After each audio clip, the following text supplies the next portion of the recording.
Let's talk about perception. And what is perception? It's how you interpret and understand things using your mind. And what is reality? Reality is what you see and what's here. And, this shirt is reality. This patch is reality. But does perception create reality? Or does reality create perception? Think about that question. And for a lot of us, our reality creates our perception. And it does it in a negative way. You see, if we were all living in a utopia and that was real, then creating that perception, it's a wonderful thing. But we're not.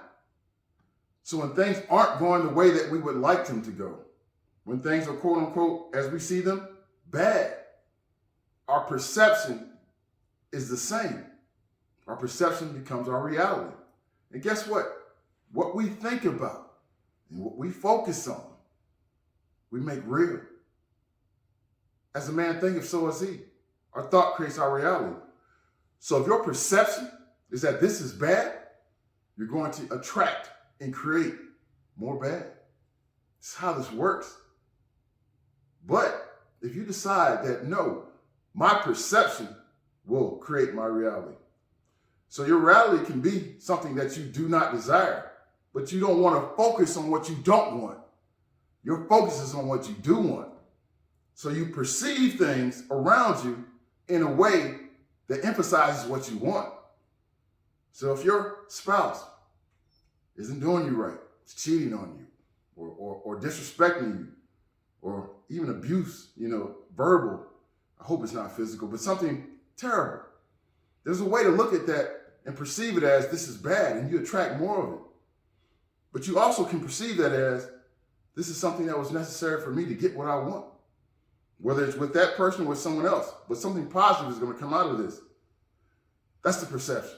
Because your focus is on what you want. And what you want is a great relationship. And if it's with that person, great. If it's not, it's with someone else. But you're not focusing on what is bad because you're going to get more of what is bad. If you have no money in your bank account, in reality, you don't have a lot of money. Guess what you might perceive that as? You are poor. But at the end of the day, if you perceive yourself as poor, you're going to stay poor. But if you perceive yourself as someone who right now is lacking money, but has all the gifts and all the knowledge and all the skill to go out and find money, I just don't have it right now. That's my perception. This is a signal for me to go out and get the money that I know I can get. I'm not poor. Just don't have it in my bank account right now, but I'm rich. I'm rich in thought, rich in creativity. The money's coming. My perception is that, not the perception that I am poor. Are you getting the picture here?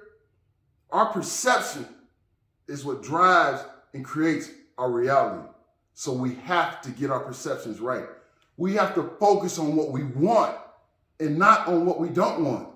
So we can't perceive this world as everyone is against us. That they're doing this to hurt us. And they're doing this to keep me from doing that. All of that may be true, but your perception is, you know what? They may be doing that, thinking that they're going to get me, but they're not. I'm aware. I interpret that as a sign that I need to go the other way. I'm glad I saw that. I'm glad they did that. So now I know which direction I need to go to get what I want. And it's not that direction. You see, your perceptions must always benefit you. I'm trying to hit that point and hone in on that.